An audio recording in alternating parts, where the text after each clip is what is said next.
I recently had a request for a video about doing 3D on letters, so I'm going to do one. Never done one before, I don't think. I'm pretty sure I've never done one before. So rather than dazzle you with science, I'm just going to give you some very practical pointers on a few examples of 3D. So the first one is a very, very simple one. What you want to do, you want to identify all the sort of strategic points you're going to need to run 3D off for a start. So look at the points of the arrows. Look at the edges of these serifs on the letters. Little points like this. And when you can identify the little points, the little joins where arrow joins the letter there and there and there. When you've identified these points, you're happy in yourself that you know where they're going to run to and run off. What you're going to do is you're going to draw lines top to bottom. And what you want to do, so it doesn't really matter. Okay, there are varying schools of thought on this about the thickness of how thick your 3D should be. The school of thought generally runs that it shouldn't be any thicker than your line weight, as in your not your exterior line weight, not your outline line weight, but the actual body of the letter line weight. It shouldn't really be much thicker than that. So for me, that kind of thickness is about right. Now, if I wanted to, there's nothing stopping me, and we used to do this in the old days, nothing stopping me running it right down there, you know, doing a massive one like that. But it's a very particular effect, and I'm not going to do that. But all I want to say is, you can do that if you like. There are a lot of people who say to you, you can't do that. Yeah, you can. There's not as many rules in graph as you think. And sometimes the most interesting artists are the ones who decide to break the rules. Anyway, the fact is that I like this sort of aesthetic, this kind of thing. So these bits sometimes perplex people. That runs to there. That runs down there. There. Curves particularly can be a bit vicious.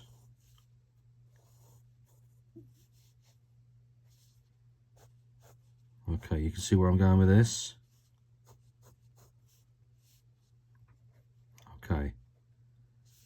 I will be back in a moment to show you the finished version. Okay, so that's all finished. Now, what do you do next with your little bits of vertical 3D? I don't know what happened there. What does one do next? Well, it's very much up to you. There's lots of different effects you can do on 3D, all kinds of things. Some people put sort of two-dimensional bubbles in them. Some people will do parallel lines, different variations and widths of lines to denote sort of cell-shaded light source, that kind of stuff. You'll develop a preference for this. And my preference is a very simple one, really, even when colouring, and I'll show you colouring at the end of this, which is I am just inclined to drop, a bit of pen on that, I'm inclined just to drop just a few lines here and there, because my motto, as you'll know by now if you watch this channel very much, is less is more. Don't over egg it, because you will regret it. Just something here and there. There we go. So, just to recap, these are parallel lines. These ones that descend from all these little corners. They're parallel lines. They're all parallel to each other, descending, you know, from down to up, from up to down. They present a very simple 3D that drops off the bottom of your piece. Let's have a look at another one. So this one, it can be argued, is a lot more effective. And this, again, it will be very familiar to some of you. This is using a 1-point perspective, using a vanishing point. So we pop a vanishing point somewhere down the center down here, about there. So the lines won't be too deep. If I put it up there, for instance, I mean, I could put it right up there, but the lines here will be very deep, and that's not quite the effect I'm looking for. So there's my vanishing point, which means that the horizon would be there. So here's my vanishing point. Now I'll use my straight edge to illustrate what I'm going to do here. I wouldn't normally use a straight edge for this, but what I do is I run my points towards my vanishing point, like that.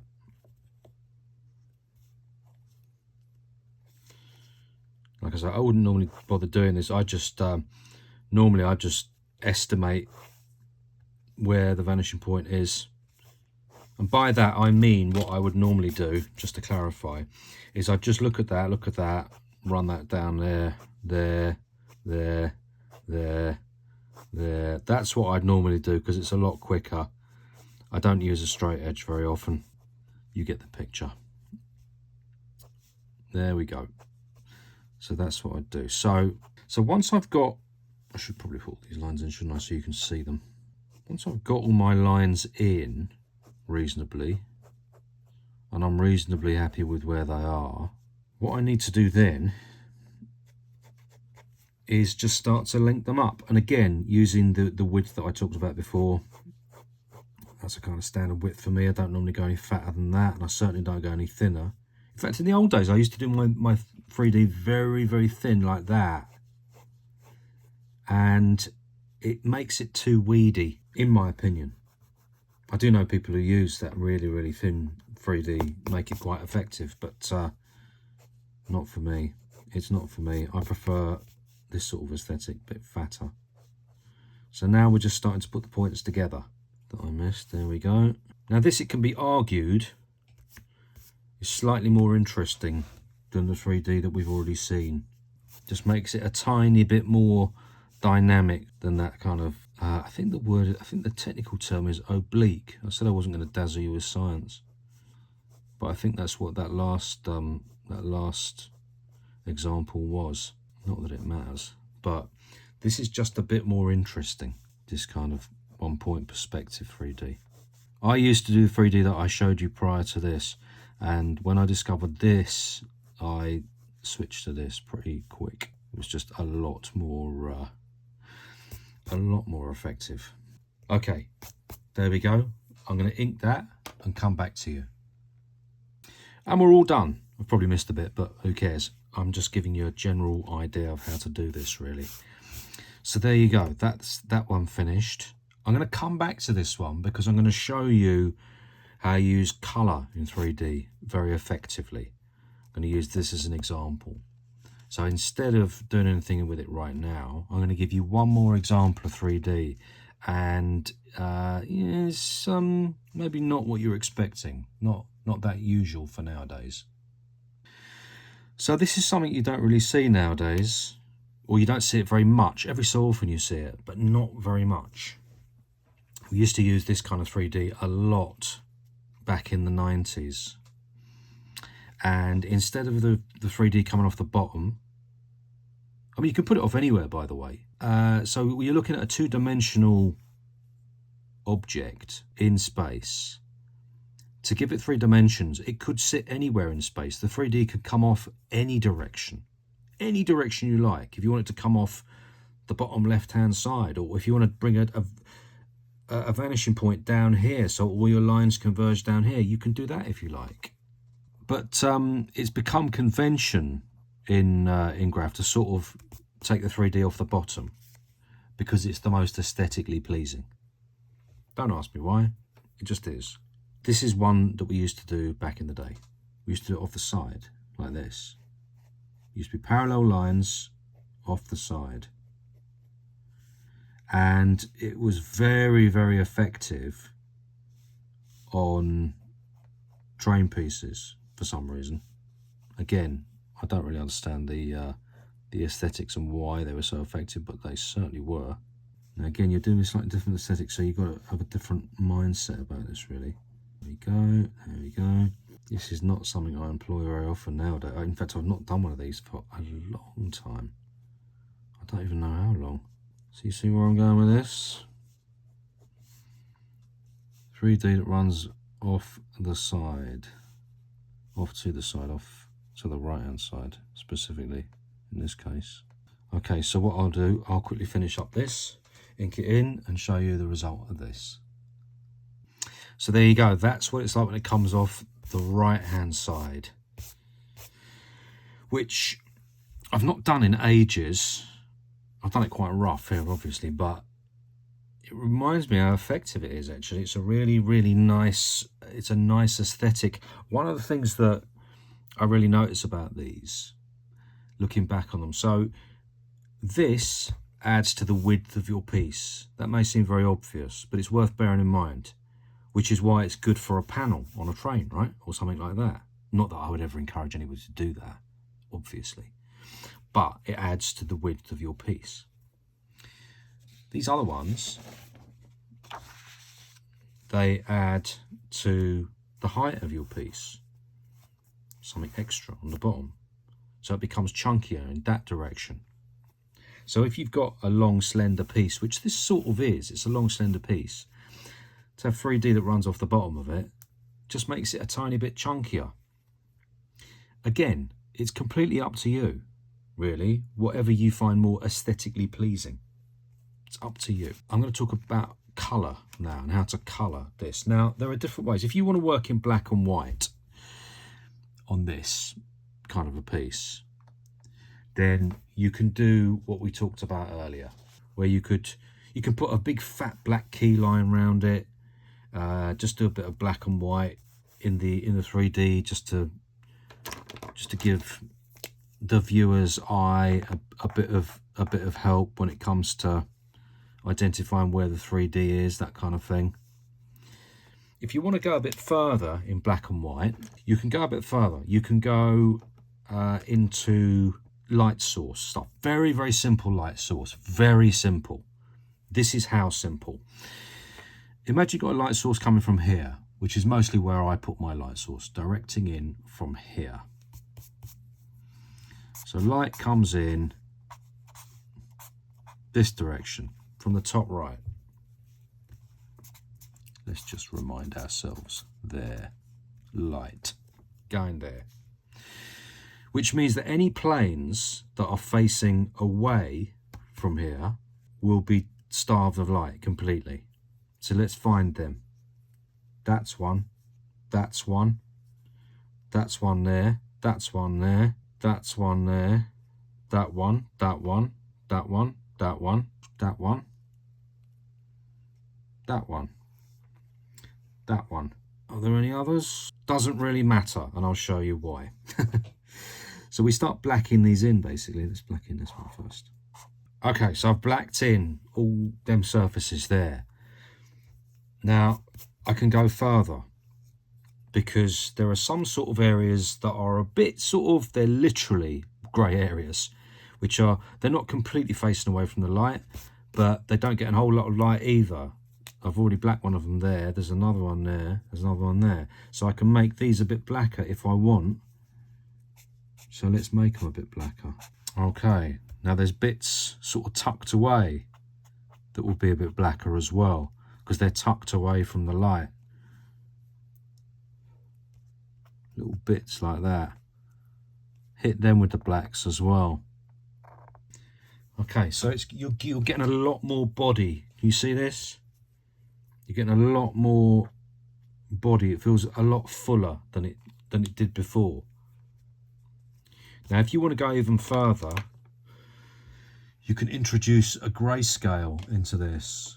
So what I'm going to do to begin with is just on the edge. So think about shadows how they cast. So you see where I'm going with this.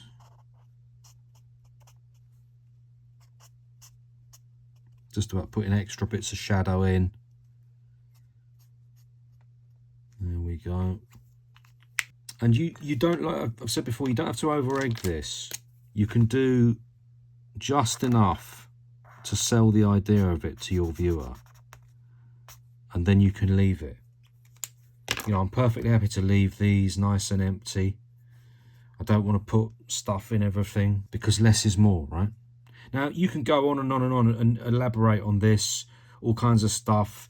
You can, you know, I used to do this thing where I'd just put a few extra lines in, just to sort of, you know, fill it out a bit. Extra lines that give, you know, just it adds all to the detail, just gets the eye a bit busier. Now, you can do that, or you don't have to, or you know, whatever you like. Play about with it. I'm not really talking about the surface of the piece, because obviously there's loads of stuff you can do on there, and you're probably very familiar with a lot of the stuff you can do on there. But I'm trying to stick to the 3D. You can put little bits of bubble in your 3D as well if you like. It's all very effective. But now let's talk about colour. I know I was going to talk about colour before, but now we're going to talk about colour. So we're going to use the same principle, but we're going to use colour this time. What you're going to do, you're going to choose a colour, just one colour. So like green or blue or yellow or pink. Pink is what I've chosen. 3 pinks in gradation, a 420, a 454 and a 458 in style file. Lightest, slightly darker, darker still. Let me show you what I'm going to do with them now. The lightest one is going to hit the planes that are closest to us. So what is closest to us? Light source coming from the right hand side, right? So any planes that are facing right are going to get the lightest colour. There, there, there, there, there, there. And by the way, you know, I am a human and I will end up missing planes probably. So yeah, you can delight in that and tell me in the comments and have some fun at my expense, I'm sure. By the way, I've been getting a lot more hate than usual recently. Yeah, you know, like I said before, feel free to express it all over the comments. No bother. I'm not rattled by it. You know, come at me, no problem. If you want to engage in a conversation, I'm always happy to do it. If you don't, you just want to chuck it around, act out a little bit, chuck your toys out your pram, you know, go ahead. But hey, what I would say is you're wasting your own time, really, because not only are you helping my algorithm at the expense of your own mental health, but you're getting no further with your own stuff as well. So as you can see, I'm dropping this lightest pink into these planes that are facing the light. Okay, now I'm going to take my darkest colour, and what I'm going to do with this is I'm going to put this into the planes that are the furthest away from me, completely obscured by the light. That's facing to the left. That's facing to the left. That is. Now there is some a bit more grey area. We'll come back to them. That is. Let's just get them in. Okay, I'm re-looking at my design now, and I'm thinking I am going to use this darker colour in there, there, and there, and there. I'm spotting somewhere I've missed my lightest colour in there and there. I'm going to hit these with the darkest colour. Okay, good. Now I'll take my mid colour and I'll do everywhere else. Basically, these are the sort of the kind of neutrally areas. Okay, so got the basis of the colour there, but that's not the end of the story, obviously. There's more work to do yet. Take our darkest colour again. We're going to go back in. Again, we're going to get the little nooks and crannies. I tell you who's great at this. Smo is great at this. He's really, really good at this. He's really good at shading 3D. Really, really good at it. So if you need any hints and tips, he's the man to look at for this. What should I do there? What should I do? Maybe just that. Yes. So I'm just dropping a few shadows in because it just helps the eye a little bit, helps the viewer. Yeah, that's nice. Next up, I'm going to drop in a bit of cell shading grading with my dark colour, still roughly following perspective. So I'm still going towards my my vanishing point. And again, less is more. Do not think about over egging this. You don't need much. In fact, I'm only going to put a tiny bit more in, and then that is going to do me. And I'm going to come back in with my mid-range, my middle of the road, and I'm just going to drop a few little bubbles in. Again, what's the buzz phrase? Less is more. And if I'm feeling particularly leery, I might come in with a fine liner, might do a few tiny details. And if you really want to go overboard, this is the darkest colour I've used. If you've got a darker one, which I'm reckoning this 372 might do it. Let's have a look. I'm reckoning it will. So it's kind of a little bit brown, but never mind. Then what you can do, drop a little bit more in the really, really dark bits. And again, you don't need much. And there you go, guys. Now, I'm not going to do a full-blown illustrated piece on this, but you can see that even just adding 3D like that is so effective. Looks beautiful. Suddenly you kind of think, I just like that Phil White, actually. I could do a lovely little sort of blue thick key line around the whole thing, and that'd be gorgeous. Or some sort of like lime green bubbles around it to make it pop and contrast again. Or I could go in here and I could use oh, do you know what, I'm busting to show you, so I'm going to show you. I could go in and do some like really cool grey shadows. But you see, right? You see how good this can look? Really simple effects. Said I wasn't going to touch the body of that, but there you go. Anyway, so bit of 3D like that, coloured, very, very effective. So any questions, bung them in the comments and get busy in the black book. Let me know how you get on.